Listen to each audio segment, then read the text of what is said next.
Hey everyone, welcome back to the Overseers. I'm Proilios and I'm joined as usual by my co host Nightwing. We are back after a decently long hiatus. We were just really busy with IRL stuff. But in this episode, we'll be going over our post season power rankings for season 4 of the league. And even though we are a bit late to the party, we had a pretty good season and we didn't want to jump to talking about the off-season roster moves until we had done this episode. But before we actually get to that, just like some really sad news for the Overwatch League community, which is that the Philadelphia Fusion's flex support Alarm recently passed away. And it came as a really shocking revelation uh, to pretty much all of us because he was a young, super talented, nice player. And I think I speak for all of us when I say that the community will really feel his loss in a major way. Um, his Alarm's family, as well as the Fusion, have asked for privacy at this time, not revealing what exactly happened, and I urge everyone watching this to respect that. The community will get closure in some form or the other. At least that's what I believe when the time is right. Nightwing, any thoughts you want to share about Alarm? Because he left an impact on all of us, I'm sure. Yeah, I mean, this guy was a crazy good player. Obviously, there are personal aspects to him which I don't know that much about. Obviously, his teammates and everyone close to him care a lot about him. But as an Overwatch League fan, I have a tremendous amount of respect for the work that he did do in the league. He comes in season 3 as a rookie and just absolutely dominates. He's right at that top level from the get-go.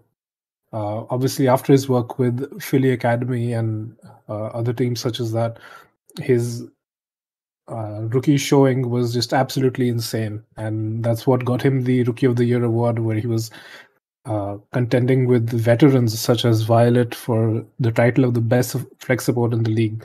And he continued that in season 4. Philly did kind of go up and down, but Alarm's mechanical skill, his positioning, everything was right up there with one of the best in the league. So tremendous amount of respect for him, and it's a big loss to the game, and obviously everyone close to him that he's gone. Yep, and I think what hurts even more is that he he left us when he was at the absolute top of his game.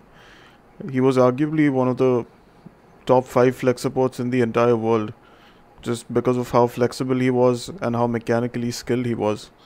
So just to not be able to watch him in any way, shape, or form is just absolutely unbelievable, and we're just all absolutely shattered.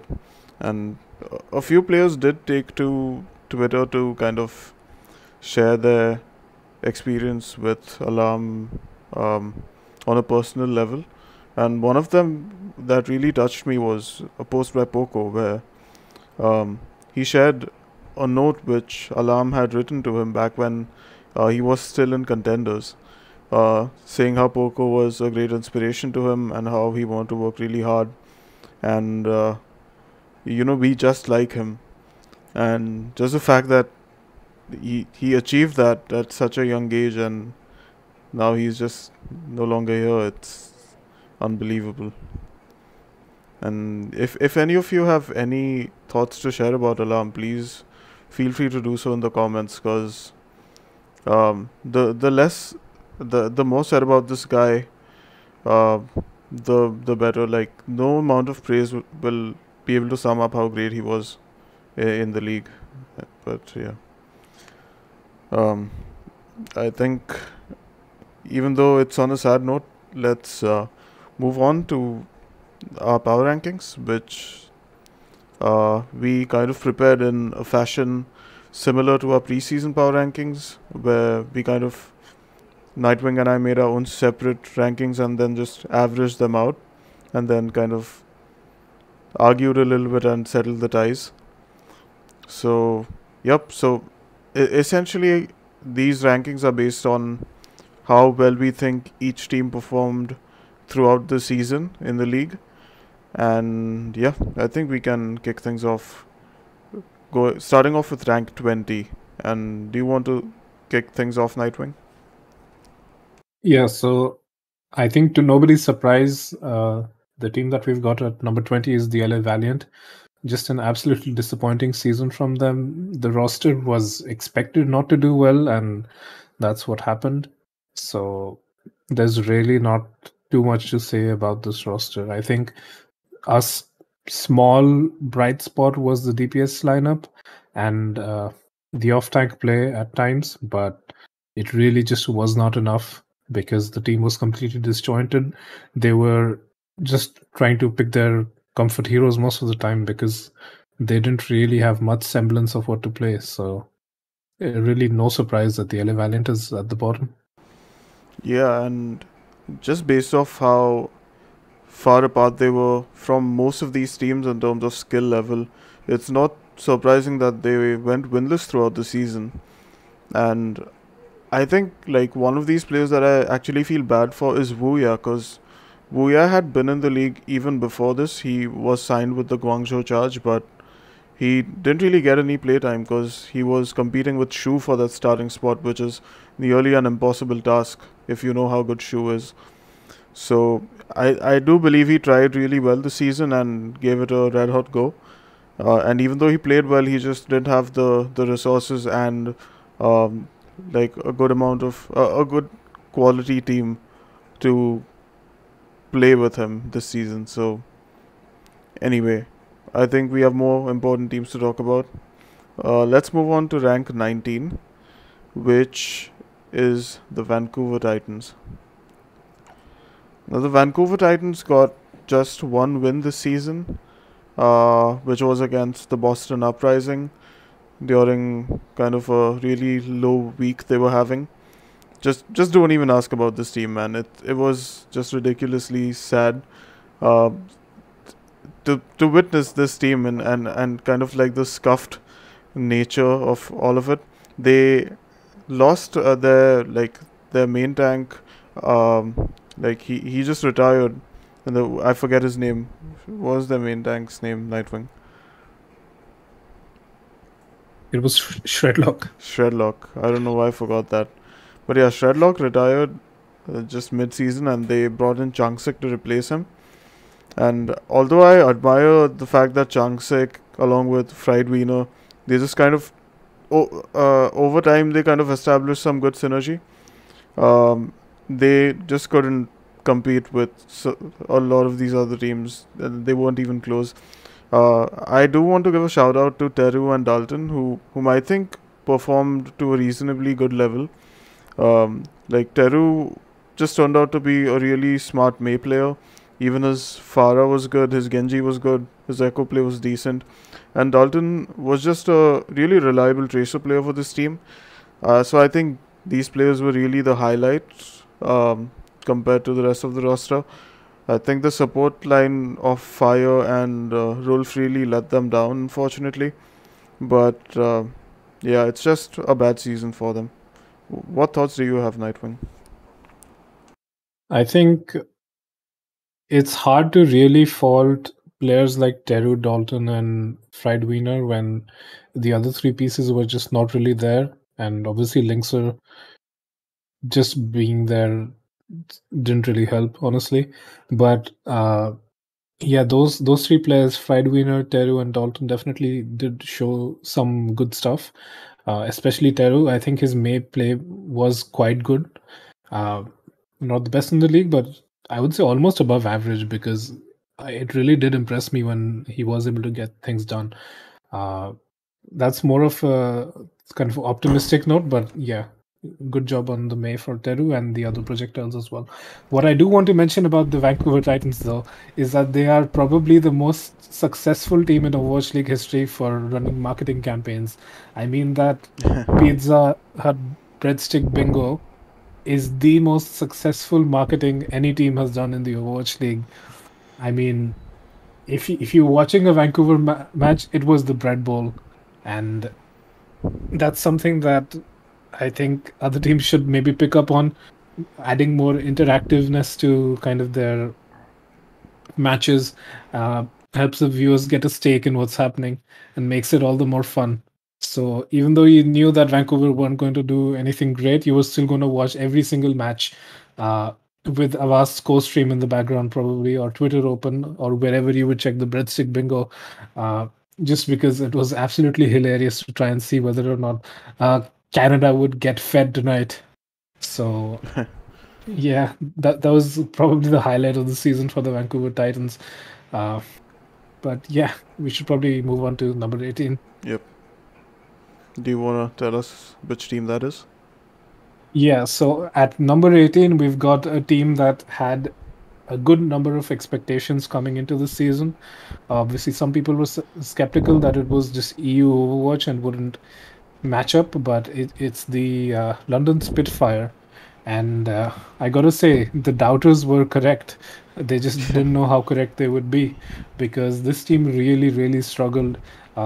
Their tank line that looked so fantastic in EU contenders after dominating as the British Hurricane just absolutely kind of fell flat on their face, uh, finding it very, very difficult to find a win right until the very end, where they did finally clutch it out. But yeah, I think the addition of Sparker really did help them uh, kind of get that last win.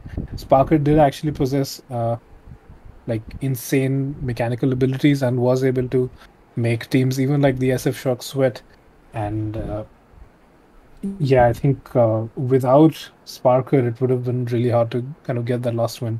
I think Blase tried to flex onto different heroes and fill in some gaps for the team, but he really could not really get that done, and eventually just struggled quite hard on his role.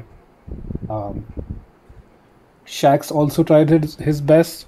Uh, Individually, he is a very good tracer player and could contend above average at the Overwatch League level, and is just absolutely cracked at particular moments. But it's just not really a cohesive team environment to really get it done when your tanks are really just failing that hard.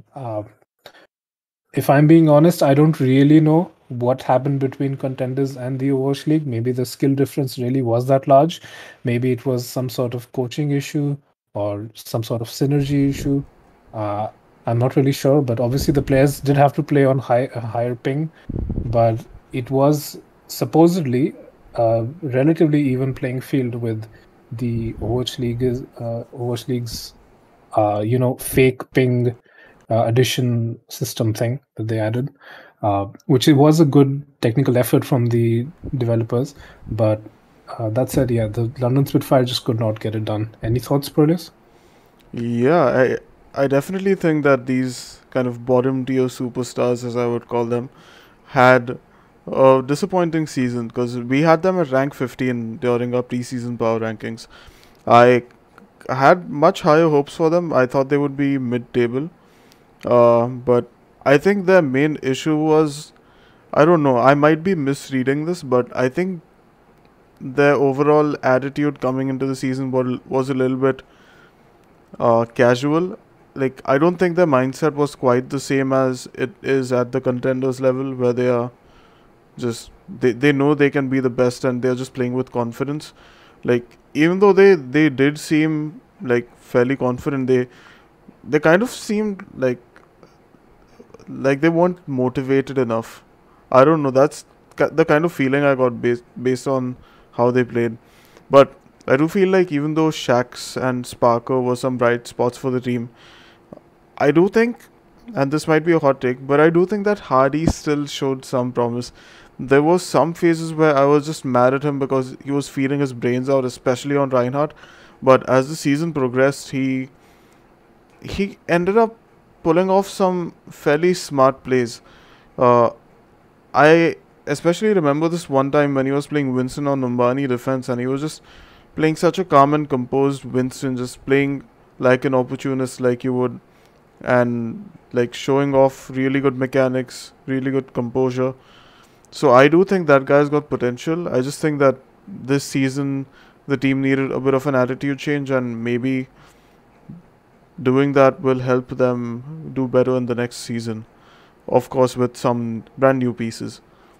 But yeah, I think should we move on to rank 17?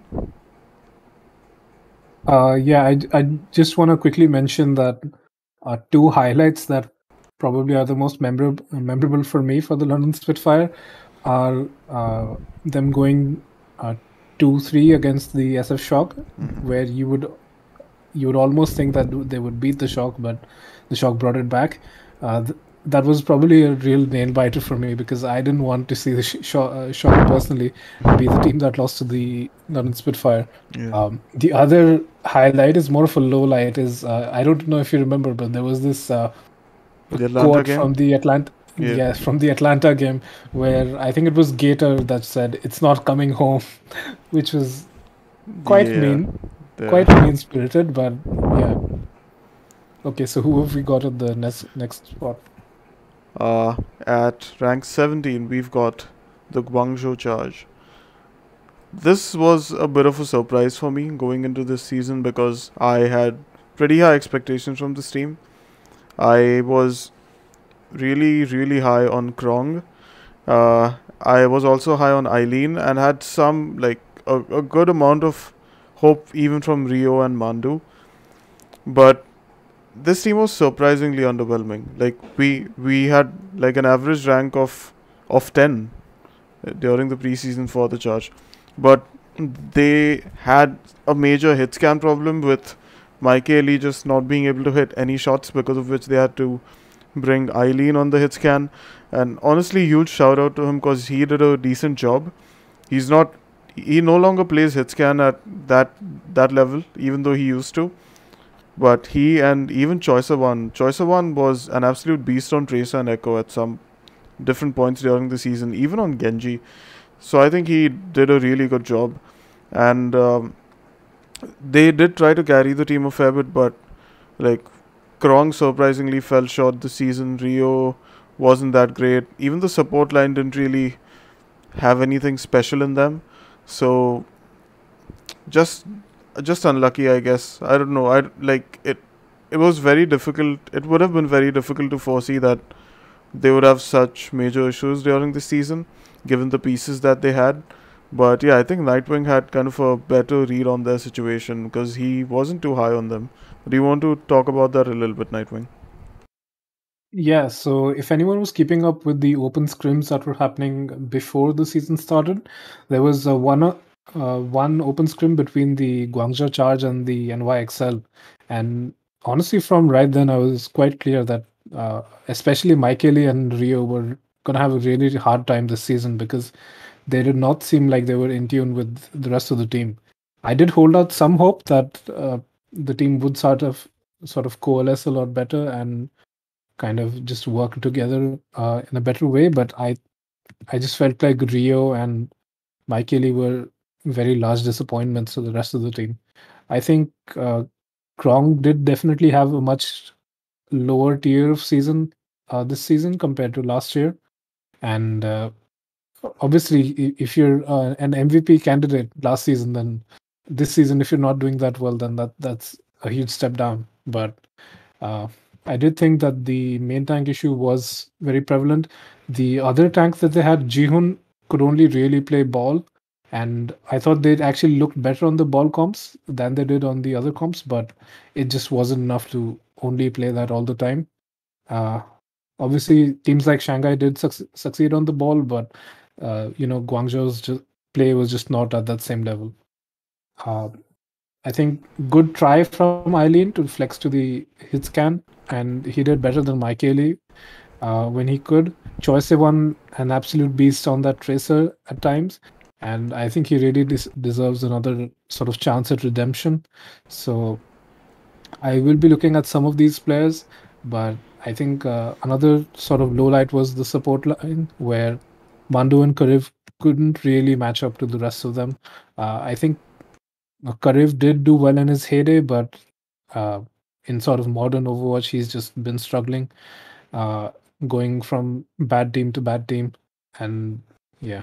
So I think the Guangzhou Charge will really have to step up next season for me to believe in them. Yep. Do you want to So talk about rank 16? yes, so at rank 16, we've got the Boston Uprising.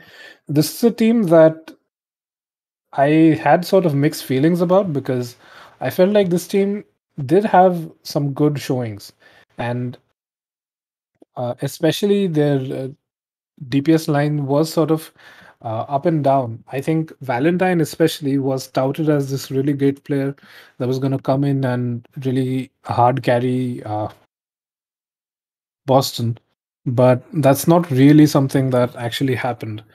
And IM37 actually surprised me though because his Sombra play was quite good and his hit scan and tracer play was also quite good at times. He was able to contend with some other players quite well. So this is a team where I felt like a few more pieces could have really given them a lot more success, and some pieces that I was underestimating, especially IM37, because even though he did do well on his previous contenders team, he was more of a kind of a bench player who would only really come in for the Widow, if I remember correctly. So him being more flexible is something that I quite enjoyed. Uh, it's just that the other players weren't really kind of helping him get too much value, and the team as a whole didn't really get up to that same standard. I think obviously players like Soon retiring and players like Color Hex not really being helpful to the roster all kind of just prevented Boston from really doing too well. I think players like Faith also struggled. Uh, they did okay on the Lucio sometimes, but it just wasn't at that same level that you'd really expect. The swapping of Punk and Gabolshi also is something that I thought really needed to be set in stone. You'd sometimes think Gabolshi is doing better, sometimes Punk is doing better, but the team really needed to nail down a particular roster that they had to play. And that's, I think, one of the failings of the Boston Uprising this season. Mm-hmm. I I think that the kind of the philosophy Boston has been using for the past couple of seasons is they will not go for these major roster overhauls. They're just trying to take things one step at a time. So for this season, their kind of idea was to bring in these talented players from Korean contenders. So they brought in Valentine, I'm37, and Faith, and then they got Coach Lori, who coached them in contenders, and they kind of said that okay, we are going to see if this core kind of shakes things up for us and makes things work. But unfortunately, there were still a lot of problems. I think the support line underperformed a fair bit. Myunbong still lived up to expectations. He was a little good here and there. I'm not as usual a fan of Myunbong as most analysts out there, but I think he was all right. He didn't underperform a lot. Faith did, in my opinion. He wasn't that good. I do believe there was some communication issues in the tank line because sometimes this team just seemed really out of sync. Like their rotations weren't clean. They used to get picked off before the fight even began. Their positioning wasn't synchronized. Sometimes they weren't even in line of sight of each other to peel for each other. So I think at the core were like of this roster's problems were communication issues. I do have another hot take, which is that I believe that Valentine and I'm37 actually were great for the team. Although Valentine didn't turn out to be this insanely carry level player, I think we can attribute that to the communication issues this team had because I think he's always been more of a like if he's enabled he can do things well rather than someone who can just pop off solo. So and plus I think Valentine was a flex DPS in the true sense of the term because he played pretty much every DPS you would want to play in any particular meta on any particular map. You wanted a Mei, Valentine was there. You wanted Pharah, Echo, Genji, Doomfist even. Valentine's Doomfist was actually pretty good. Even his job was good. So he could flex to anything you needed, even the Tracer. And having IM37 in there, whom he had pre-existing synergy with, that helped things a little bit. But the core issues were so large that these DPS could not carry the game. So I think even though these two were great, the team just fell apart because of other issues. And I mean, we will discuss their updates, off-season updates in future episodes, but I hope they can fix these issues and kind of patch the holes that they have in their communication. Yeah, I Uh, think one thing I would like to mention is that, in my opinion, even though these teams weren't too high up, they were kind of Boston and Guangzhou were kind of just a world apart from the bottom three on this list, where I think those teams struggled much harder than Guangzhou and Boston did. yeah, I agree. Yep. Yeah. So next on the list, we've got a team that did struggle in a very strange way, which is the Florida Mayhem. Hmm. So Florida sort of came in uh, with this roster that showed promise, but I think the biggest question mark was OG and his reliability after his strange season with the Gladiators the season beforehand. And that's what sort of ended up biting them in the rear for the Florida Mayhem, is that OG just wasn't kind of performing to that same standard, and they had to force Checkmate to play main tank after a while. And other members of the team, I think, played quite well. BQB had a slightly more silent season compared to season three, but Yaki was still popping off. He was playing a really good Tracer and Echo. Uh, Gargoyle was doing okay, not as good as he was in season three, but he did fine. And Gangnam Jin was just farming crazy stats on his flex support. Slime was playing quite well. I think it's just the fact that they weren't really able to engage properly or set up positioning because their main tank situation was all over the place. And that's something they tried to rectify here and there by sometimes trying to reintegrate OG. But after that initial decent burst of momentum that they had, the Florida Mayhem just sort of burned themselves out, I feel. Yeah, it's sad because in the beginning of the season, the Mayhem showed a lot of promise. They even came third in the May melee. Like I thought that things would be like they would keep going uphill from there because I was a big OG skeptic before the season, right? I'd said that picking up OG is probably the riskiest thing you can do, and it's going to be really bad for this otherwise really talented roster. And I was ready to eat my words during the May melee because I honestly thought OG was one of the most flexible main tanks that played this season. I already knew that he was fantastic and a really smart player, especially on Ryan, Winston, and Orisa. But this season, he even stepped up his ball play and was able to coordinate dives and assassinations beautifully with Yaki. So I was like being gonna be optimistic about it, but then OG started again facing some, I guess, mentality issues. And then it was just check and mate for this team, pun intended, from then on. Because they brought in a flex DPS player to play main tank, and in quite a mematic way. That switch didn't really do anything for them, and they would have definitely been better off picking up another main tank, even though it wouldn't have been a great main tank. So it's kind of sad because I thought if OG would have retained his kind of good mental, which he had in the beginning of the season, this team could have done better, at least gone somewhere close to the playoffs, in my opinion. Just unfortunate, and yeah, like, can't do anything about it now. Should we move on to rank 14, Nightwing? Yes, so at rank 14, we've got the NYXL, who we actually did have at rank 13 in our preseason power rankings. So I guess we got that quite close. In my personal opinion, I thought I was honestly quite massively underrating Flora just because I was really happy seeing Guangbong going in after I saw his level of play on the Widowmaker.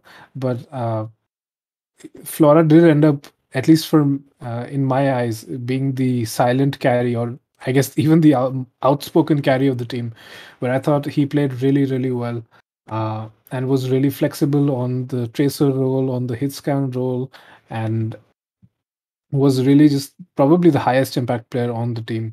I think Friday and Jonak struggled to create sort of a synergy, especially in the first half of the season, where I don't think Friday was really able to uh, peel too well as Brig for Jonak, and Jonak was taking much more aggressive positions than he could have really gotten away with, considering the level of Friday's peel.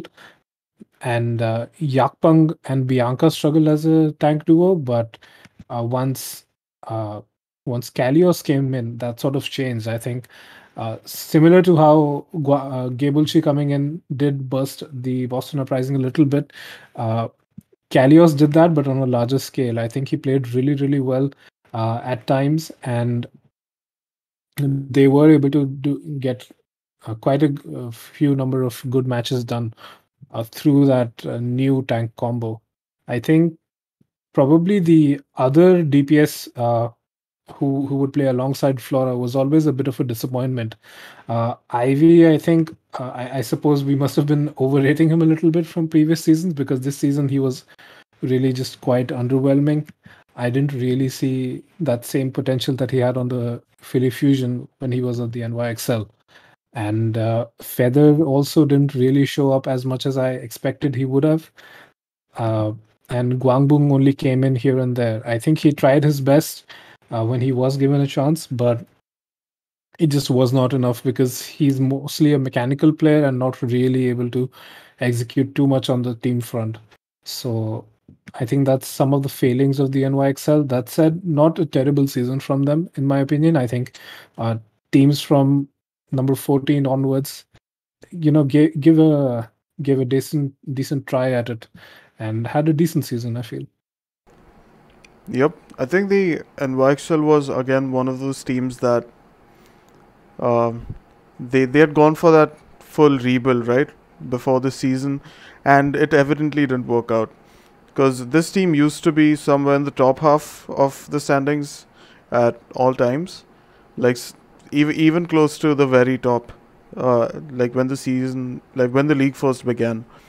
But this team had a pretty underwhelming season because of so many issues, like you just mentioned.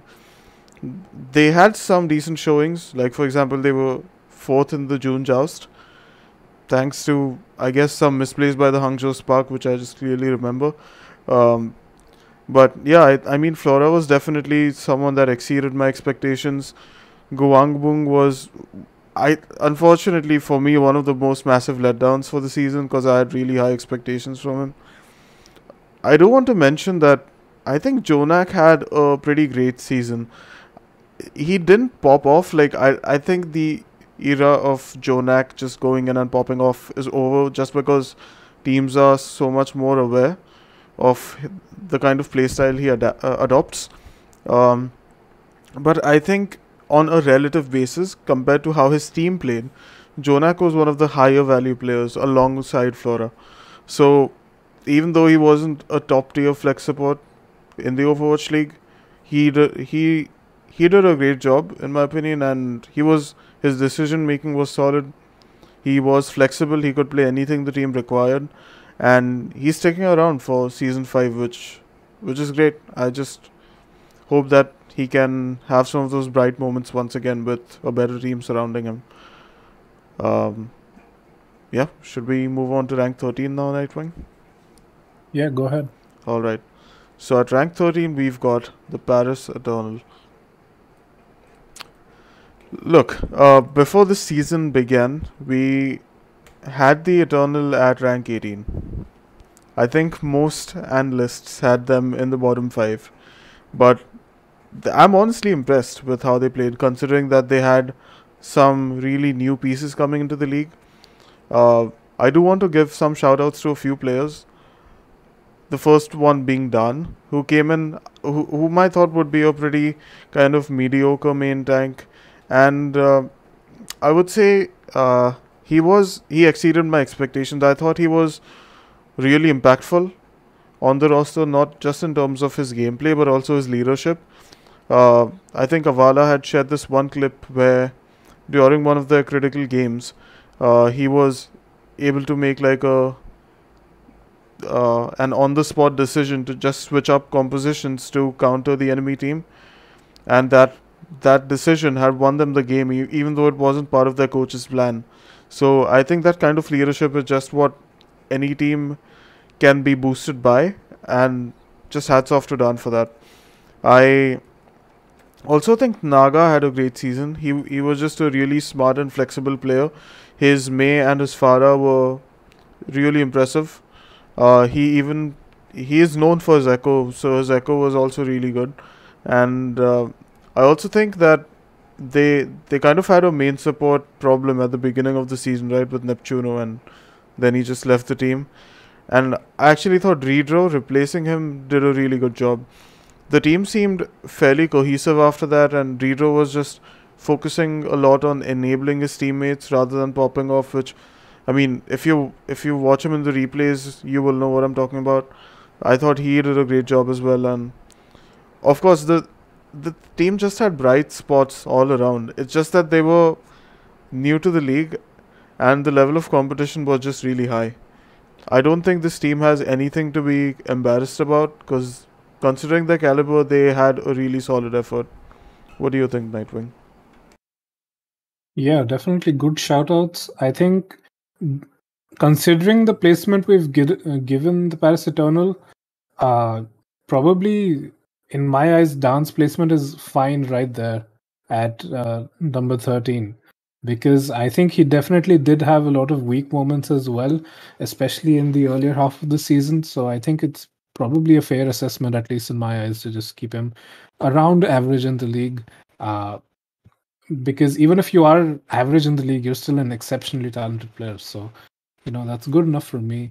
I think another addition that I would like to mention is that when Elivor got swapped out, you had Vestola come in, and I think Vestola also played really well. Uh, After looking at the large difference that British Hurricane players were finding in contenders versus Overwatch League, I thought maybe another player coming in from British Hurricane would kind of suffer the same fate. But I think Vestola played much better than I expected him to. And he made a much more cohesive tank duo with Dan compared with when Elivort was on the team.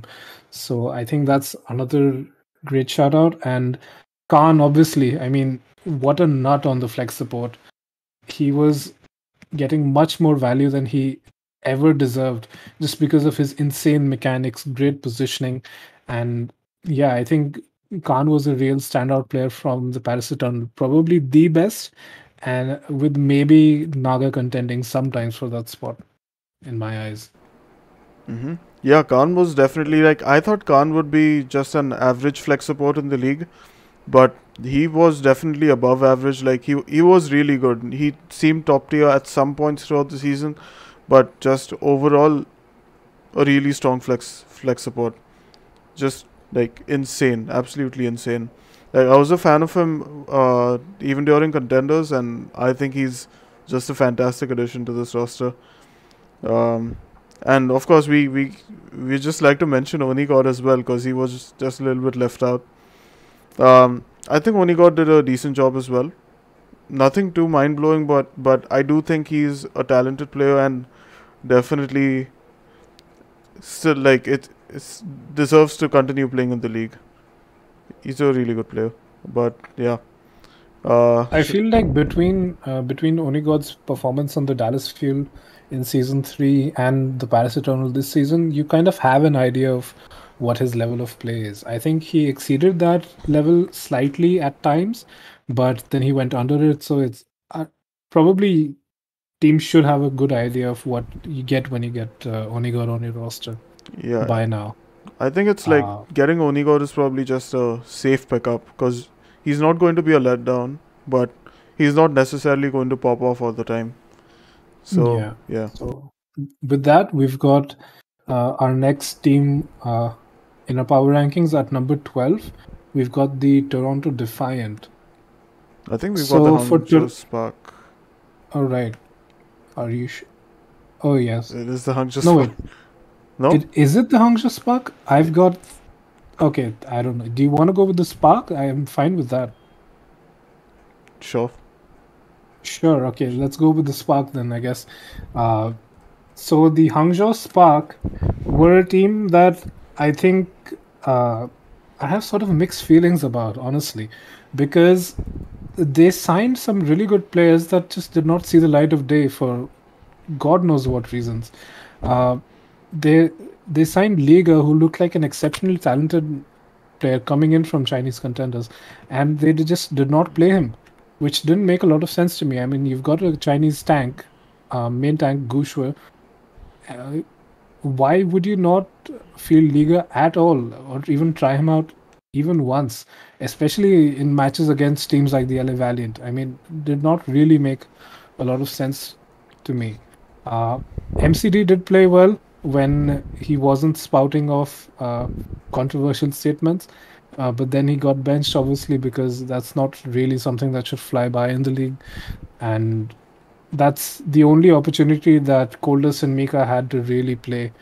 So those are just sort of question marks for me for the Hangzhou Spark. What they did manage to do is make uh, a very compelling case for Shai being Rookie of the Year with his exceptional play, especially on the Ash.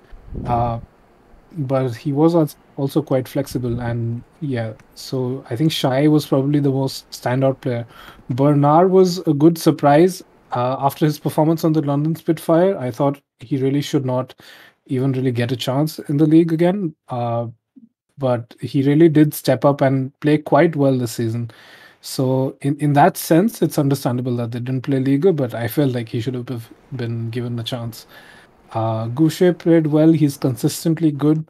Architect, I think, is falling a little behind compared to other DPS players in the league because of the crazy amount of good DPS talent that keeps getting signed. That said, he's consistent. And yeah, other additions such as Takoyaki didn't really do anything for me. Godsby obviously also stopped playing for the team halfway, and he didn't really have much of an impact either. So, so did Somin Su. Unfortunately for the meme, he didn't really get too much done because his flexibility is just not there, and you need to be a flexible DPS player in modern Overwatch. So, those are my thoughts on the Hangzhou Spark. Any thoughts, Julius? Yeah, my first thought is that I misread the power rankings, and you're right. The Hangzhou Spark, like the Toronto Defiant, are supposed to be at rank 12. So my bad. But yeah, we will circle around to that because they are just neck and neck. Um, but yeah, the Hangzhou Spark. First up, to answer one of your questions about Liga, which I just very recently found out. It's not that the coaches didn't want to play Liga; it's that Liga didn't want to play. He was just kind of being an asshole about it, apparently, and like he just wasn't motivated, so they had to play Bana, and I think it worked out for the best because I mean, all you need is a motivated player to fill in, and Bana did that, and he did show some individual skill on a couple of different heroes. Although I think it like this team would have been way more effective if Gushu and Bana had better coordination. It was a decent effort by them. Gushu is just another consistent player, of course. Shai again really impressive on Ash, like you said. Even on Tracer and Echo, he just had insane mechanics. And also, even though MCD was dropped because of some really controversial remarks, I do think he played really well. Uh, so he, if I'm not wrong, he has been picked up by another team, but we'll come to that when we get to the roster updates. Overall, though, the Spark was just mediocre. I had higher expectations for them.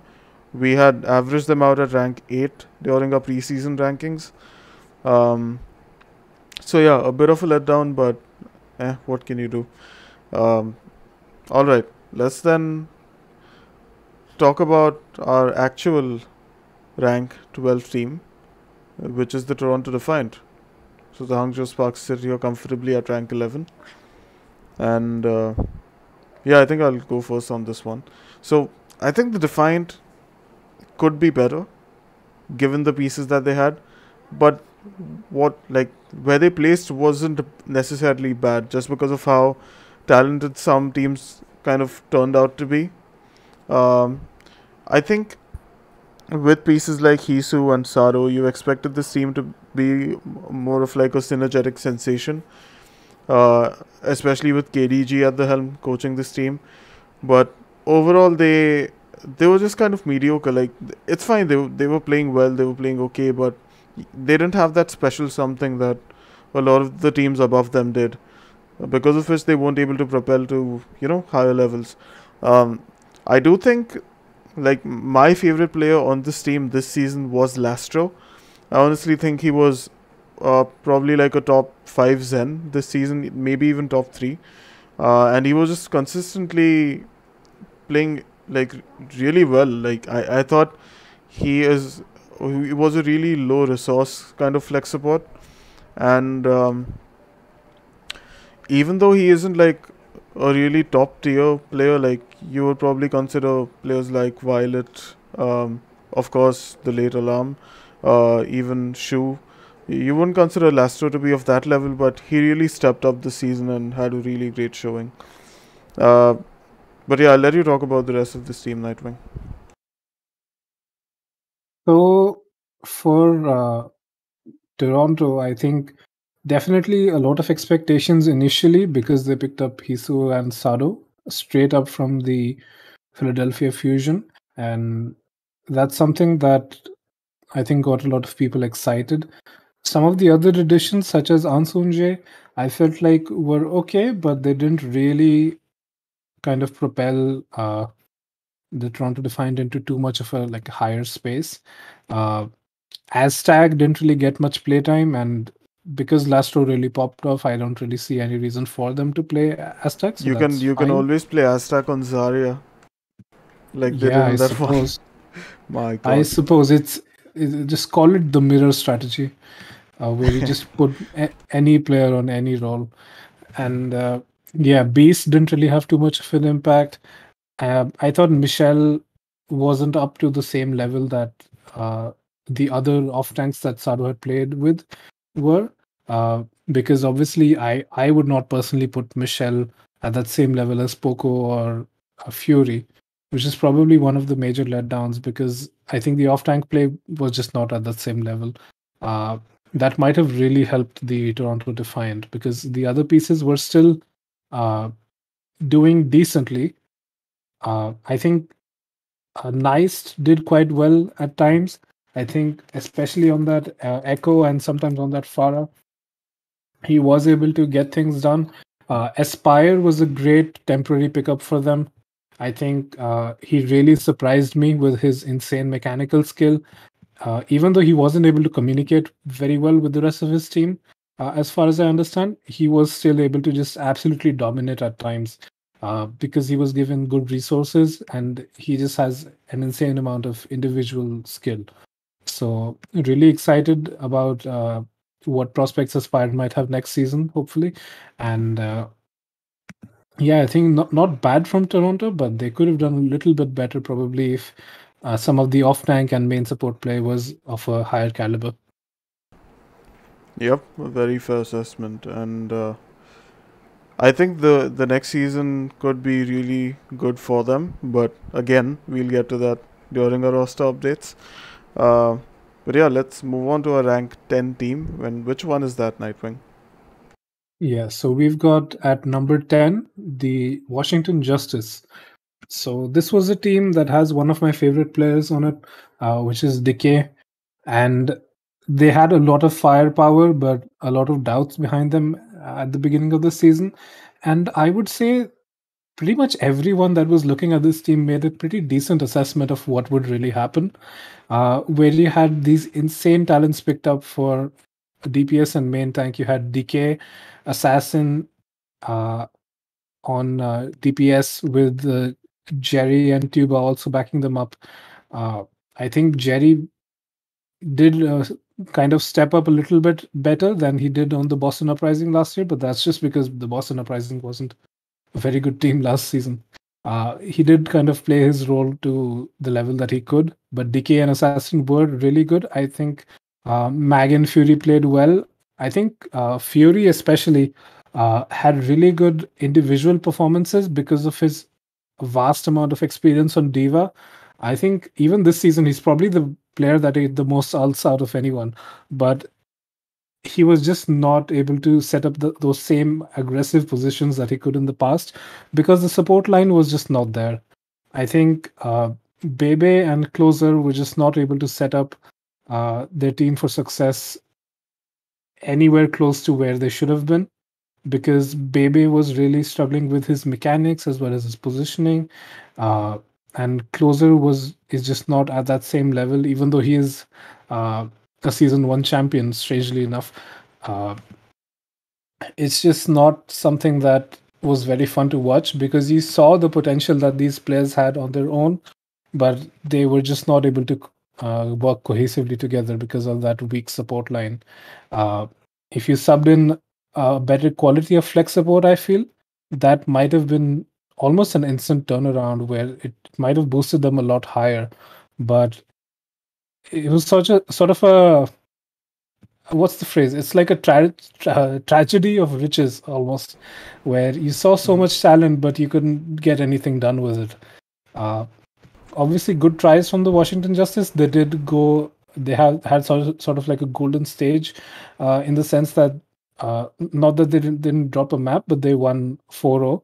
I think was it the Summer Showdown or or was it the June Joust? I don't remember. I think it was the Uh, summer showdown because June Joust.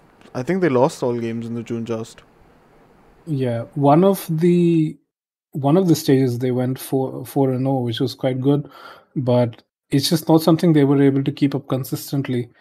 And yeah, maybe next season they might stand a better chance. But this season, I think that support just factor just did not let them succeed anymore. That said, number 10 is not a bad spot, and they did have their good moments. One of my favorite moments for the Washington Justice was that match versus Dallas earlier in the season, where it was neck and neck between Mag and Fearless, where they were getting insane amount of primal kills. I think Fearless got probably the maximum that any Winston player had ever gotten, or something like that, and Mag was one kill behind that. So absolutely insane game. And it just goes to show, like I keep saying, that the roster has so much individual skill, but it just did not come together. I think the coaching it was also partly to blame for this. I don't see what value addition Supreme really had to the team because it felt like sometimes Washington Justice were not sure what to really execute with, what comps to play, or how to play them. And I think that's a factor that should really be rectified in the next season. Anyway, your thoughts, Prolis? I've rambled too much, I feel. No, I think you made some really good points during that bit though, because I think essentially the whole crux of what was wrong with this team was that they didn't have better supports. I think Closer and Bebe being there, even though I think Bebe still overperformed compared to like my expectations, he still wasn't that good. And Closer was just, I think he was one of the lowest value players in the league this year, and that includes like the LA Valiant. So it was just a big letdown because you had Mag and Fury, like one of the strongest tank lines in the league. You had Decay and Assassin, Decay being one of the most individually talented players in the world, and Assassin just being this kind of flex god and mechanical savant who was playing out of his mind. So these four really talented players just needed more resources, and they couldn't get them because they had Closer and Bebe. Like, it seems like a very narrow-minded thing to say, but it's it's great that this team has decided to switch up the support line for the next season, because I think that's just what they needed. Um, I think they like personally, I would like to see Decay on a better team. I think Decay right now is surrounded by like mixed levels of talent, like Mag, Fury, Assassin. He can definitely hang with them, but if he doesn't get like an all-round great team, I don't think he's going to see that kind of like the trophy which, or talented player like him definitely deserves. So maybe a change of scenery would be good for him, but definitely he's going to be staying with the Justice for at least one more year. So we'll see how things go. I And think yeah. just one thing I'd like to mention is what the Washington Justice do well, in my opinion, is create a really nice environment for the players to thrive in, even though some of the roster and coaching decisions were not really up to par. I think, as far as I can tell, the players are kept in a good mood. They work cohesively as a team in terms of just general social interaction. The team morale is good. I don't think it's something you can really take for granted, considering current world events and the insane amount of player turnover in the Overwatch League. So that's something that I think the GMs and everyone on the staff really do well on the Washington Justice. It's just that on a competitive side, they just have to focus a lot harder on making the right decisions and getting things done. So who do we have at number 9, Prolius? So at rank 9, we've got the Soul Dynasty. Now, uh, in the preseason, we had put the Soul Dynasty at rank 6. We really had like really good expectations from them, but it was a little bit of a letdown. Um, they like the closest they got to being like showcasing some top tier gameplay was in the Countdown Cup where they got fourth place. But I think like the main reason this team even got so far was because of Fitz and Profit, which is one of the most talented DPS duos in the entire league. They are really flexible, they know their jobs, and they do them really well. As simple as that. So they did have some pieces on their team holding them back a little bit. But I also do want to give a shout out to Tuyu. Like I did not think Tuyu was going to be that great of an off tank, but after watching his gameplay, I do think he was like, I think he was like a good choice in the roster sense because he was able to fulfill whatever the team needed, just in terms of um, like doing his job. His decision making was solid. He wasn't trying to be the hero all the time, and he was really good at peeling for his backline as well as enabling Gesture or Marvel, whoever was playing. So I think Tui was a great addition to this team, and I'm glad that he got to play regularly because when he wasn't playing regularly, we weren't able to really gauge how good he really was. And at least I feel like he overperformed my expectations a fair bit this season. And like he did it just by being silent and being like enabling his DPS. So that's really great. Any thoughts you want to share, Nightwing? So my thoughts on the Soul Dynasty are basically this. Was to you the issue with the tank line? No. He wasn't a standout player by any means in my eyes. I think that definitely goes to the DPS line, like you mentioned. I think the biggest issue might just have been the main tank just switcheroo, honestly. I think when Jester played, he played way too aggro. He started going to strange picks like the Hog at times, and that only worked out sometimes. It's not something they got away with uh, consistently because some very risky plays were being made, and that's not really something you can rely upon too often because the standard comps that every other team was playing is not something that the Soul Dynasty were really able to execute that well. And I think if they had a better idea of whether to field Marvel or Jester, I think that could have been avoided. To you, I think could probably use a little more flexibility still. I feel like uh, he's not quite there on some of the off tanks, even though he is there on some other ones. Uh, and that's why sometimes they would put in that Justin Marvel duo. But that said, I don't think he was the main issue. I think it's probably just they need one main tank to be stable for them. Uh, Not to spoil anything for our roster moves, but I think they might just have got it for next season. But yeah, I think that's definitely there. Sabiolby didn't really have much of an impact, obviously, and he wasn't really allowed to play at certain points because of the protests going on against his statements, etc., etc. I think Anamo did all right, actually. I don't think he played too badly. Yeah. He is more of a safe player, but he fulfills his role quite well. He's not as aggressive as obviously the some of the players at the top, such as Lee Jae-gon, but that's okay. I think he sets up his team for success, and that worked out fine. And that's why the Seoul Dynasty were not at a bad spot. It's just that uneasiness regarding that main tank line and the unavailability of another DPS to really uh, sort of add even more flexibility, I think sort of let them down a little bit. I think Profit and Fitz did great, but another addition could have definitely helped. Uh, yeah, so any other thoughts, Proteus, or should we go on to number 8? Let's move on, Nightwing. Tell us who number 8 is. Okay, so at number 8, we've got the Houston Outlaws. Uh, this is a team that, for whatever fanboy related reasons, I've just never liked. But this season, they really surprised me by how insanely well some of their new pickups were. Just like especially Peggy and Jangu. I think they really surprised me because I didn't really know too much about them. Probably just bad research on my part, but they really popped off. Uh, they consistently traded blows with some of the best teams in the league, and they just absolutely showed the shock who's boss. They had this really funny rivalry where both of them would just drag each other down to the pits of hell and would not let each other get into the tournaments, which is something that would happen every single tournament, uh, as far as I can remember. So that was just really funny to watch.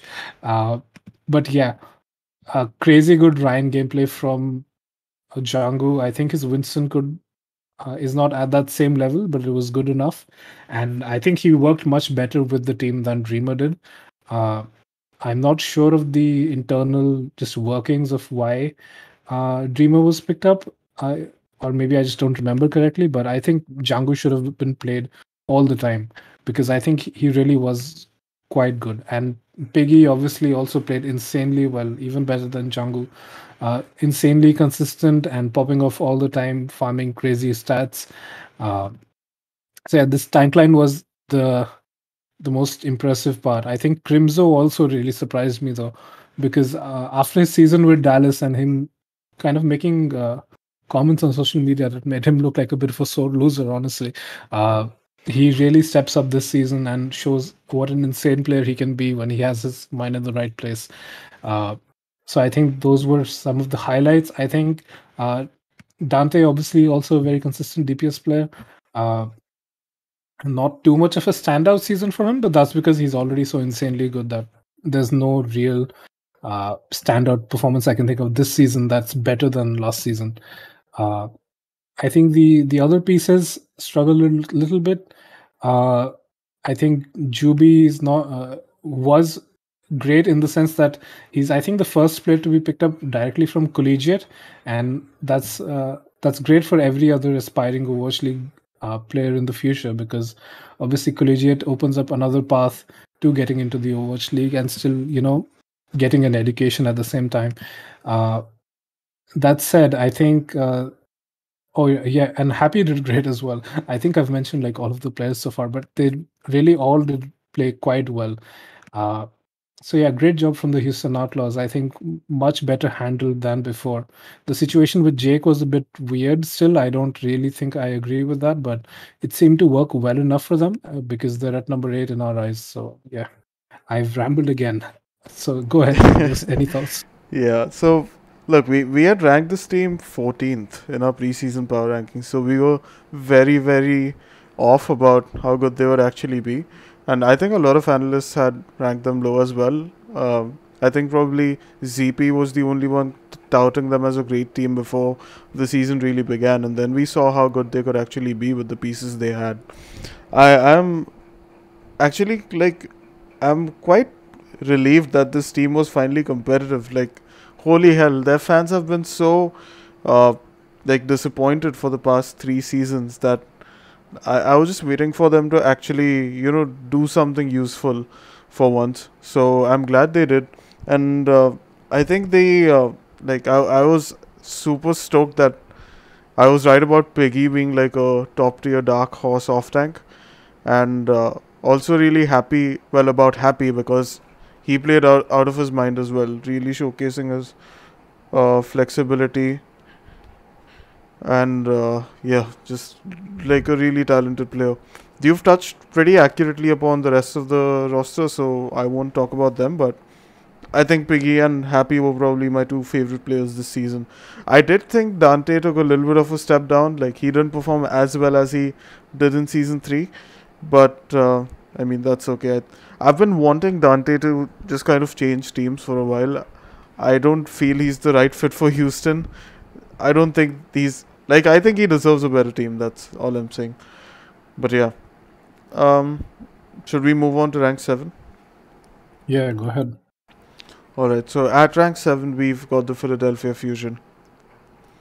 Now, this team was full of surprises, both good and bad. Like, initially, if you remember, they weren't able to field their planned starting roster because their Western players couldn't make it to Korea. So they had to pick up Hotbar, Rascal, and Toby as replacements. And actually, they looked their strongest with the replacements, as they kind of went undefeated throughout the May Melee qualifiers. And we were like, holy hell, this team's going to be awesome. But then they like started playing inconsistently here and there, just putting up some disappointing performances, and they didn't qualify for any tournament playoffs, like excluding the postseason, which was really sad because they showed a lot of promise at different parts throughout the season. I think for me the highlights were definitely Alarm, as well as Carpe. In some places, I thought Carpe was um, fairly consistent in that sense. His McCree in some places looked really, really good. Um, but yeah, mainly it was just them. I think Mano and Hotbar had great synergy in some places, but that didn't apply to all the different comps that they played, just some of them. Um, Funny Astro, again, took some time to be reintegrated into the roster, but again, did a great job. Uh, and yeah, I think I'll let you go on. Like, I don't want to talk about every player. Go on. The strange thing is, I think the best thing that the Philadelphia Fusion's coaching staff did was they did a really good job coaching the players, but they coached them in the wrong discipline. They taught the players how to become coaches. Since Toby's gone off and become a head coach for the Soul Dynasty, and Rascal is an assistant coach for Dallas, I think they forgot to teach them how to play the game. uh, because, yeah, I mean, the Philly Fusion leaned, I think, too hard on. Uh, they sort of hedged their bets on the whole visa thing that didn't pan out too well for them. That said, their players did look good initially, but then they just sort of got lost in the sauce. I think players like Alarm still did play quite well individually. It's just that the team wasn't able to get it together quite as well. But to be fair, they didn't have too much time beforehand uh, to prepare, since some of the pickups were sort of last minute. And while I don't blame them, I think it's hard to say that the Philadelphia Fusion should be placed any higher, because they did really struggle to get into any tournament playoff. And that's something that I will hold against them. So I think, yeah, reintegrating players like Shockwave didn't really work out too well. I think players like Rascal tried their best at times, but in the end, I felt like the Philly Fusion had tried to lean too hard into just the good old strat of, yeah, Carpe is our franchise player, so let's just let him carry, and that's not something that really worked. I think players like Hotbar did decently well. Uh, I don't think they were able to integrate EQ too well either, even though he did show some promise here and there. Uh, it's just a very strange situation because of global events. I feel if the Philly Fusion were able to do it again on kind of just a less unfortunate, less unlucky environment, they could have probably done a bit better. But yeah, that's not a bad effort from them. Obviously, we've put them quite high on the list. And yeah, I'm excited to see what they do next season. Yep. Do you want to talk about rank 6? Yeah, so rank 6 is a team that we put initially 10 spaces below this at number 16, which is the Chengdu Hunters. And this is a team that went from being pretty much a meme team, uh, because you would always rely on good old Chengdu to just come in, play the funny ball, and lose. But this time they came in, they played the funny ball and won, which was crazy because you didn't really expect some of these additions to make too much of a difference. 1HP was obviously raving about Jimmy, who played sometimes and looked okay, uh, at least I guess league average. But the real story here, I think, is between uh, Gaga playing quite well when he did, especially probably in the first 3 quarters of the season. I felt like he dropped off a little bit at the end, but then picked back up during the playoffs. Uh, Leave, obviously, the main carry for this team. He would just absolutely step up every single match and just absolutely just carry the heck out of the team. Uh, I think the off rank situation was uh, also just sort of a little bit funny with Late Young, but it's not really something I can fault them too much for. I think they could have probably made better decisions on the off tank position, but Late Young did all right. So, yeah, I think both Nisha and Eveltal did quite well when they came in. I think Nisha played the Lucia better. Eveltal obviously has his famous Mercy, so they did quite well on that front. Uh, Monk did quite well on the support as well. I think definitely uh, us putting him at sixth, I'd probably put him as probably sixth best or top six best flex supports, honestly, this season in the league, because I think he did quite play quite well. Uh, I think Faraway was a good backup to him, especially for that double flex support sort of comp. So, not a bad effort from the Chengdu Hunters. And that's all I really have to say. I think they still have a little bit of a hint of their old style, especially when Among comes in. Uh, but the team's level has just risen a lot beyond what I really expected them to, and that clearly shows in the difference between our initial ranking and our postseason ranking. Yep, I like just to go over their kind of achievements in this season. They were mainly runner-ups in the Summer Showdown and the Countdown Cup, and also came fourth in the May Melee. And I think a lot of this has to be attributed to their MVP player Leave. Like this player, it's insane how much talent you can stuff into one single player, and then just let them lose in the Overwatch League. League was an absolute beast of a player this season. Like he was so like just exceptional that he was playing hit scan DPS, flankers, like projectile DPS, all of them to the highest level possible. His Hanzo, Echo, Tracer, Ash, Cassidy, everything was just insane. Like, and he was hard carrying his team like for probably half the season, and he was actually hard carrying a team that actually had stepped up already. So they had some really talented players like Gaga, who's like I think Gaga is one of the highest value main tank pickups, because he just brought so much flexibility to this roster and opened up like new universes of compositions for them. Because before this they were only really limited to wrecking ball comps with Among. Then they got a fantastic main support in Nisha, who was like a really good backup to Yveltal. I think both of their best heroes are Mercy and Brig, and both of them are aggressive Mercy players and Brig players. But I think like it was just great to have two talented main supports and two talented flex supports as well, because Monk played out of his mind, and Farway, like I was really high on Farway, and he also did an exceptional job, especially on Zanyara when he was fielded. Like if you remember, the Hunters were playing all four supports during the kind of postseason games, and that just shows how much confidence they have in all of those four players who perform to a really high level. So shout out to this team for making such amazing pickups, and I hope they can keep this up in the next season because they have retained, I think, some of their best players, which yeah we will discuss when we do the postseason, like off-season discussions. Um, should we move on to rank 5, Nightwing?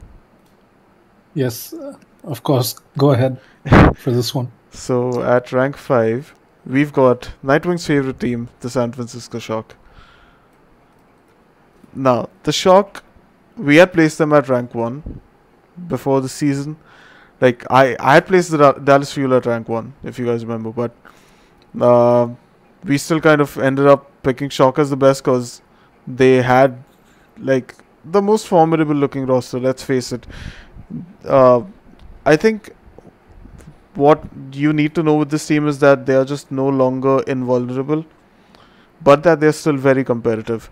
Like this season, they didn't qualify for any tournament playoffs, just like the Philly Fusion. But again, they made a deep run during the postseason where they were knocked out by the Atlanta Rain. And I think this season had very like different highlights from the Shock than one would have expected. Of course, they had Striker retiring in the middle of the season for reasons really unknown. Like not retiring per se, he was just leaving the team. There was some internal issues with him and like decisions between making him play and making Tayo play, and then there was just some like confusing shebang that even we are not aware of.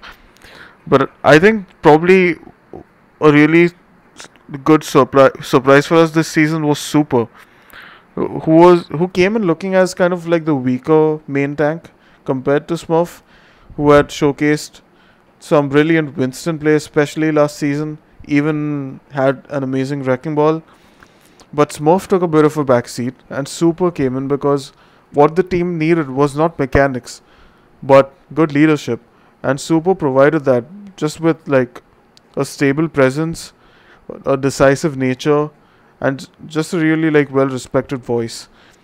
And to me, Super was probably one of the best main tanks this entire season across both regions, just because of that value he brought, not only as a great filler for Smurf, but also as a talented main tank himself, as well as a great leader and shot caller. So mad respect for Super, and I think Joe Yobin just backed him up beautifully. He's still playing like a really consistent player. Too bad he has retired during this off season, but he's gone out on a high, which is really good. Uh, I think even though we were also kind of blaming Violet a little bit for feeding during this season, just getting picked off tremendously often. When he did play well, he popped the heck off, especially on that Batiste, which he was just so incredible at. Like his mechanics are like truly really hard to beat, and if he just plays a little bit safer positions, less aggressively, he can definitely continue being a top tier flex support. And I think one more special shout out is for Nero, who, um, even though he didn't come in as a really fantastic player, I still don't think he's like a top tier flex DPS.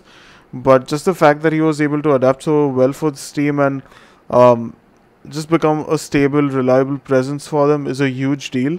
And even though he, according to me, didn't bring as much value as Rascal did while he was on the team, he did a phenomenal job and far exceeded my expectations.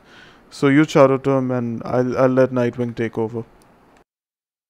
Yeah, so I think you covered all the points really well. I think, like you said, Super was probably the anchor for this team to rally around, despite all the different changes going through, and with signings coming in, old players going away or coming back, such as Arns. Uh, I think the Shock was just in a constant state of flux, and they couldn't really get a grip on what was going on. Uh, I think initially there was some sort of uh, just public outcry about how bad FD God was, which also sort of prompted the Shock to play Violet on support and then Twilight on uh, flex support. they kept experimenting, which is something I can respect, but those experiments didn't really come to fruition too well because they weren't able to establish one solid sort of core that they would consistently play because the signings just kept happening, people kept retiring or leaving the team, and it just wasn't really just a roster that the Shock could really work with. I think there has been a good amount of brain drain from the Shock as well, uh, where a lot of the good assistant coaches have gone ahead and become head coaches for other teams. So it's really just Krusty and his new additions that are trying to make get things done. Uh, some disagreements happen in the coaching staff, as far as I'm aware.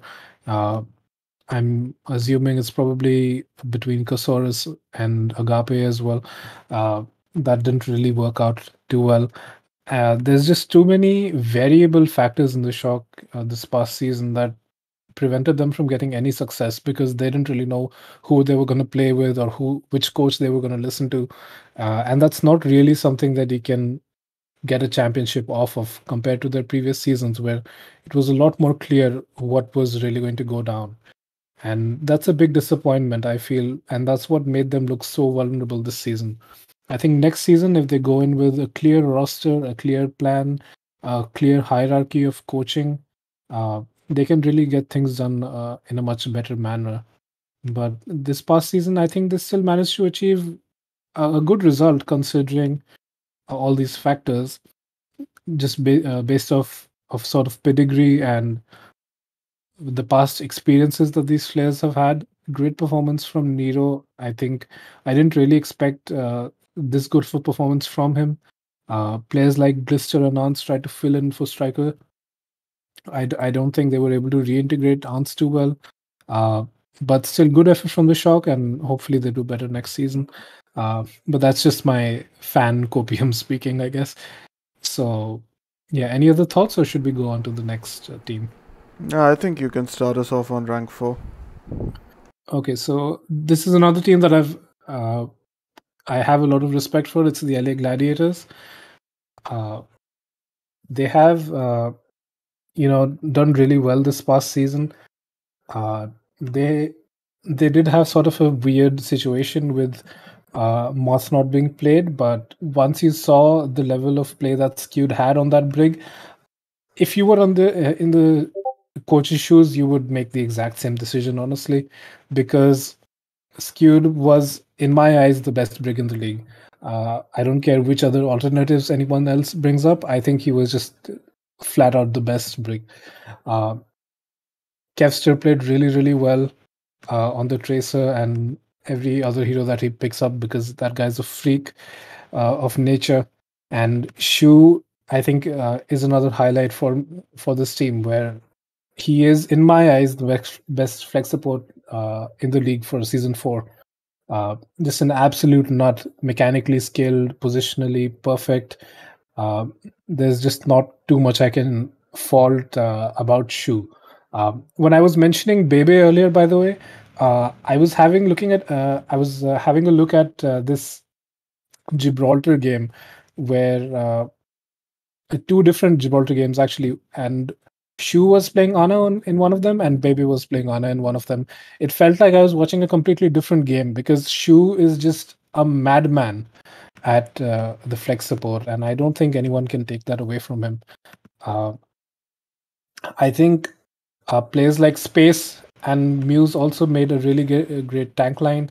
Muse, I think, in my eyes, like you mentioned about Gaga, I think Muse is the highest value pickup rookie main tank in this past season. I think while Mag was touted as being the best and Gaga was looked at quite fondly as well, I think Muse was the one that actually got things done the best because he was able to work really, really well with the rest of the team, gel really well, not take up too many resources. I think his Rhine play was slightly lacking, but every other tank that he did pick up, he did exceptionally well on, in my opinion, and had great impact without taking away too much kind of resources from his teams, uh, other players, and that's why players like Kevster were able to succeed. Birdring also played exceptionally well. Uh, like Avas keeps mentioning whenever he talks about the LA Gladiators. He is a player that should have never been subbed out at all. Uh, and Birding, obviously, now that he's retired, it seems a little bit sad to say, but he really was one of the best players that we had in the league, uh, and one of my favorites. So that DPS duo was just absolutely insane. Mirror plugged in the gaps when he could, but uh, I think the main core of the LA Gladiators just did exceptionally well, and I'm really happy that they've got a good result this season. What are your thoughts, Prolis? So the LA Gladiators had, of course, their best season by far in 2021. They won their first ever tournament, which was the Countdown Cup, and arguably had the most poggers DPS duo in the league with Kevstar and Birdring, because this duo could cover almost every hero combination on the DPS role in Overwatch. And yeah, Birdring was just hyper impressive this season, as he had also been in season 3. Um, and I think Kevstar just complemented him perfectly because he could fill in the gaps. Like anything Birdring wanted to play, Kevstar could play something that complemented his pick. And that just brought such immense value because I think Kevstar was also probably the best tracer at sticking pulse bombs in the league. He just had this kind of, like, at least that's how I call it ASMR tracer gameplay, because it was actually just so smooth and pleasing to watch. Like, I think Kevstar is one of those players who knows, like, you can put a blindfold on him and he can get from one spawn of any map to another on tracer. Like, he just seems to understand the map geometry, the layout, and movement of tracer incredibly well. It's maddening. Anyway, also a huge shout out to Muse. I do think he was like a god tier main tank, like Nightwing mentioned. I did like think that he was really good coming into this season. I thought he would be like definitely one of the stronger main tanks, but he even exceeded those expectations and was one of the best. I think in terms of value, he was probably like a top 3 main tank in my opinion. Um, and also, even though, yeah, we gave huge shout outs to Skewer and Shu, I think it was really great of Moth to be even willing to sit out. Sometimes, these, like, in any player, if you're signed to a team, you would want to play, right? But Moth understood that there was somebody who was better than him on a particular hero, which was Skewer on the Brig. And he was, like, composed enough to just admit it, sit it out, which is not something a lot of players can do simply because we all have, egos inside of us. And when Moth did come in to play the Lucio and the Mercy, he did a great job as usual. So, huge shout out to him. I still do think he's a really high caliber main support. And yeah, can't wait to see what this team does in Season 5. Should we move on to rank 3, Nightwing? Oh, yeah. I feel like you're going to have a lot to say about this one. Yup. So at rank 3, after a fair bit of discussion, Nightwing and I have put the Dallas Fuel. Now, I had put Dallas at rank 1, and honestly, going into the May Melee and even at the end of the May Melee, I was confident that it was the right thing because, well, they won the May Melee and they were just, they didn't have a single hit scan player on the team, but they were like, no hit scan, no problem. They just played Sparkle and Doha on their comfort picks, played their own playstyle, and got things done. They also ended up as runners up in the June Joust. They came third in the Summer Showdown and went really deep in the postseason playoffs. And just tremendous talent, like, in this roster, right? They've got Fearless and Hanbin, one of the strongest tank lines in the entire league. With Fearless just being one of the best Winstons and Reinhardts, I would say, in the world. His Orisa and Ball aren't as good, but with the philosophy Coach Rush adopted, they didn't have to play those for most of the season. They even had Hanbin, who was, I feel, the best diva in the league. He was just one of the best at managing his defense matrix cooldown, just eating up, gobbling up any cooldown he could, anti-nades, Moira orbs, even ultimates, just hyper aware. I think Sparkle, who got my vote for MVP over Leaf, I thought Sparkle was just tremendously helpful in elevating this team to this top level because obviously they didn't have a dedicated Tracer player, but Sparkle got so good at Tracer that he was able to cause trouble for some really natural Tracer players that he went up against. So huge shout out to him. Even though he wasn't like the smoothest Tracer player, he had like really top tier mechanics, top tier awareness, and put on a great show. And of course, we all know how excellent he is at heroes like Doomfist, Genji, Echo, Farah, etc. He even played a fantastic sim, setting up really clever teleporters which the team could use to just cover a lot of space.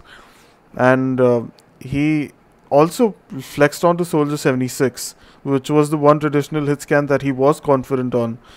And they played like a Soldier Deathball composition to like play against, Farah compositions, which was really creative of them. And of course, I feel they had like a one of the best flex supports in the league in Fielder. Like Fielder was a really pleasant surprise because we had only seen him play on really hyping when he was playing for Paris last year. Um, but then he comes in this season and absolutely pounds on every single flex support almost. Like his Zenyatta was not as good as the rest of his picks, but was still pretty competitive. He had the best Moira in the league, no doubt. He was building up coalescences like every like half a minute it seemed like. Um, his Ana play was top tier as we already know, and I mean just so great. Like this team was so phenomenal. I think they didn't have anything to be disappointed about. They put on a great show with everything they had, even with the lack of hit scan player. Like even though they had Pine, let's face it, no one was gonna play Pine in a meta in which traditional hit scan had no place. You're just playing either double shield or you were playing flankers, right? So yeah. Before I ramble any further, I'm just gonna let Nightwing take over. Yeah, I think probably the most insane part of Dallas was, like you said, how the heck was Fielder literally lapping other Moira players in alt charge is something I do not understand, but he's just that insane. Um, I think one of the best parts of Dallas, I think, was something that people were the most skeptical about at the beginning when Exit was not able to play, is the fact that Sparkle and Doha play very similar heroes. So whenever one of them had to play the sim, the other one could go either on the Reaper in the case of Doha or to the Echo in case of Sparkle, and they were able to make uh, these adjustments because their team was not tied down to a sort of a particular set, because either of the DPS players could go to their preferred DPS whenever they wanted. Uh, Obviously, the tank line is absolutely insane.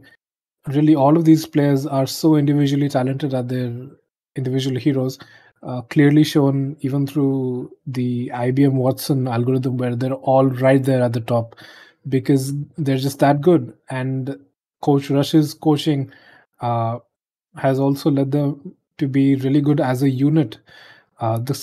Sort of insane teleport plays that Dallas was making, I think other teams couldn't even begin to wrap their heads around it most of the time. Uh, which is why you saw teams like the Shock make really strange plays like that Twilight teleport on Junkertown, is because other teams could not really match up to the sort of just big brain, really fast paced gameplay that Dallas could bring on that sort of comp. They're also exceptionally skilled at that dive because Fearless and Hanbin are really good at that Winston Diva comp. Sparkle did a great job coming in for that Tracer. He was definitely not this good at Tracer last year on Paris. I mean, last season, but in season 4, he was amazing. And that sort of improvement coming from one player is insane to me. Uh, Dallas also got away so many times when they came in with Sparkle's Doomfist, even though they kept dying here and there. They they were just able to survive and actually cap the point so many times because Sparkle Zoom would come in, get a 4K somehow, and they would just win. And that's something that really impressed me about Dallas is they were always in constant flux in terms of like inside the game, and they would never give the enemy team sort of an upper chance, like upward hand to really play, because Dallas would constantly be pushing them because they were playing such high tempo heroes a lot of the time. So yeah, that's my thoughts on Dallas. Let's go to the number two team that we've got on our list, which is Proteus. which is the Atlanta Rain. Let's not kid ourselves. There's no way Shanghai is not number one. Anyway, yeah. So the Atlanta Rain were this year's grand finals runners-up. They had a really phenomenal season. They got third place in the June Joust as well as the Countdown Cup, fourth place in the Summer Showdown, and the kind of uh, like the main thing you could notice about this team was that they focused on perfecting their own style of gameplay. They didn't really adhere to the meta, rather they focused on countering it, because for most of the season dive and flanker play was really dominant, and they said, you know what, we are not good at dive, so let's just try and counter it. And they truly became the kind of anti-dive masters that you needed to be in the league if you didn't want to play the meta. And because of that, they just turned into the most consistent team of the season, in my opinion. Like, I would give that title to Shanghai had they not had a dip during the Countdown Cup qualifiers. But Atlanta were just consistent. Like, you always knew what you were getting out of them in every single game. Like, they didn't necessarily have the most individually talented players in the league, but they just knew their jobs so well, because they were just practicing one or two heroes even in scrims, I think. So they had Gator, who was just focusing on Ryan and Orisa. Hawk was just purely playing Diva the full season. They had Kai, who playing like either Hanzo or Cassidy. Uh, Iris focusing on BAP, Masa focusing on Brig, and then they had Pelican, who was like the best player on the team and the rookie of 2021, and for really good reason, because this guy was an absolute nut on any hero he was put on, like whether it be the Echo, the Tracer, the May, the Farah. He was just wildly good. Even his Hanzo was great. So he was definitely like the player that was making the most plays on the team. Uh, he did have Kai backing him up and clutching out a few fights here and there, but I think this team would have been nowhere close to this level if it weren't for Pelican. So a huge shout out to him, even for playing so well on high ping, because he was not able to make it to Hawaii because of health reasons all the time. So, yep, a really good effort from the Atlanta Rain. We had put them at, I believe, rank 9 in the preseason power rankings, but they far exceeded our expectation, because like it's not common for a team that wants to play their own style to be so good on a relative basis. Because you had the Chengdu Hunters try it in the past two seasons, and that really didn't work out for them. The only other team that has succeeded at kind of playing their own style is the British Hurricane, like with Harry, Molfig, and all those players when they were down in contenders. They weren't necessarily meta slaves. They would play their own thing and make it work. And the Atlanta Rain replicated that at the hour level. So kudos to them, hats off, and hope they can put up such great showings even in future seasons. And yeah, Nightwing, I'll let you pitch in. Yeah, I think you've covered it all really. Obviously, Pelican, the rookie of the year, for very good reasons. Uh, it's because he was so consistently just so damn good. Uh, I think Kai almost went a little underappreciated by the public, just because Pelican was a lot more flashy because he was on that uh, projectile role.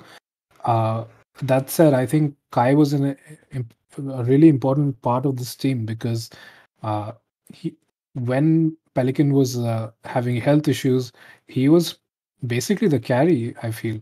Uh, because Edison, while he did try and step in on the same and other roles, he wasn't really the main focus. I think it was really Kai doing the maximum amount of damage, having the most amount of positional impact. Uh, and I think great effort from the tanks to be decently flexible. I mean, even on the Winston, which I don't particularly praise Gator for, generally, he did great when he was playing the duplicates comp. Uh, and they just did really well on whatever comp they did pick. That said, they do have their own style. Uh, and what I love about the Atlanta Reign is that they're always on brand in terms of both their comp selections and also in their sort of just franchise attitude, where they've got this boyish, like cool vibe. Because if I had to power rank teams based off just giving the most BM in the league, I would give it to the Atlanta Reign at number one. So yeah, great jump for the entire Atlanta Reign, and yeah, I think they're going to do great in 2022 as well. Uh, yeah, so that should bring us to number one. So take it away, Prolis. So obviously at rank 1 we've got the champions of season 4, the Shanghai Dragons. Now, we can't talk about the Shanghai Dragons in 2021 without mentioning that they've literally come full circle in the Overwatch League. Like in season 1 they were the worst team, they went winless over 40 matches. 40. That's maddening. And like this season they were like this kind of cohesive hive mind just operating in unison throughout multiple tournaments. Like they won the championship, they won the summer showdown, they won the countdown cup, came runners up in the May melee. Just this really impressive roster, like just a whole bundle of talent wrapped up in a nicely packed parcel, just gifted to the Overwatch League viewers to watch and enjoy. Uh, and I think we can't get past this team without talking about a few highlights. And I think probably one of the best highlights of this season for me was Lip, who was undoubtedly one of the best players, best DPS players overall. Like he was in the talk for the MVP award. His Sombra play was absolutely phenomenal. He is known to be a really formidable hit scan player as well, and he even showed us glimpses of greatness on Tracer, which was not a hero that's known to be in his canon. So just a great performance by him. Of course, we had Lee Jae-gon, a top tier main support, showing off a lot of great stuff on Mercy, Brig, as well as Lucio. Like I think we can't talk about his Lucio play without mentioning those 10 environmental kills he got against the Seoul Dynasty on that one Lijiang Tower game, which is absolutely abysmal. Like I think like a lot of it can be attributed to poor pathing by Seoul rather than good play by Lee Jae-gon. But anyway, let's not go there. They also had Izayaki, who was one of the most mechanically talented flex supports and most flexible flex supports in the league. And I also think one player that went kind of underappreciated was Void. Even though he wasn't the flashiest player this season, he did a great job at enabling Fate as well as peeling for the rest of his team. And yeah, I think the main reason, obviously, that this team was so successful was that they were always communicating really well and were on the same page in every team fight. So it's, I think, just unseen before this, unless like you want to talk about the San Francisco Shock playing goats. But even there, it was a lot more about individual play than the Shanghai Dragons, which were like playing really well individually, as well as like rotating correctly, like had a great ult economy. Their positioning was solid, peel was effective, just everything clicked in this team, and it's very unlikely that we'll see such such a tight knit team in the future in the league, unless it's of course this same franchise once again in the next season. But yeah, Nightwing, I'll let you share your thoughts. I think it's quite obvious that the real meta defining team of the APAC region was the Shanghai Dragons. Uh, But the thing is that they were able to actually play what they set out to play. Other teams could not actually keep up playing those same comps. And yeah, I mean, the Shanghai Dragons didn't actually really have a weak spot. Their weakest spot might have been Fate, just because you saw him in the kill feed the most times. But that's sort of what his job as a ball player is you distract and just make enough space for the rest of your team to get value.